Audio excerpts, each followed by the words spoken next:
Hello বন্ধুরা, তোমরা সবাই কেমন আছো? আমি আবারও একটা নতুন ব্লগ নিয়ে ফিরে আসলাম। এটা হচ্ছে আমাদের নীলগঞ্জ মার্কেট। আর মার্কেটটা এতই বড়, আমি আজকে সবাইকে ঘুরে দেখাবো মার্কেটের ভেতর কি কি আছে। চলুন, এটা হচ্ছে সবজি মার্কেট। দেখুন সবজিগুলো কত সুন্দর সাজিয়ে রেখেছে পর পর। আর সবজিগুলো এত টাটকা ছিল, খুবই সুন্দর লাগছিল দেখতে। তো দেখে আমি আর লোভ সামলাতে পারলাম না, আমি কিছু সবজিও কিনে নিলাম।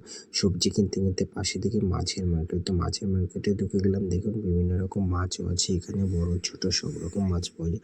তো মাছের দামটা এখানে অনেকটাই কম ছিল। আমি কিছু মাছও নিয়ে নিয়েছি, কারণ বাড়িতে মাছ শেষ হয়ে গেছিলো।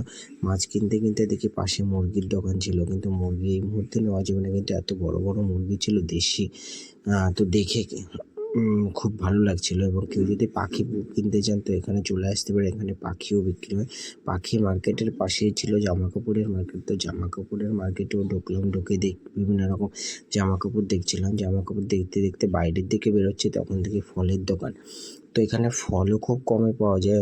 তো কিছু ফলগুলো ভালোও লাগছিল দেখতে, আমি কিছু ফলও নিয়ে নিলাম। নিয়ে আমি মার্কেট থেকে বেরিয়ে গেলাম। তো অবশ্যই সবাই একবার মার্কেটটা ভিজিট করবেন, আসবেন, দেখে যাবেন, খুব কমেও পেয়ে যাবেন। আর ভালো লাগলে ভিডিওটা অবশ্যই লাইক করে দেবেন।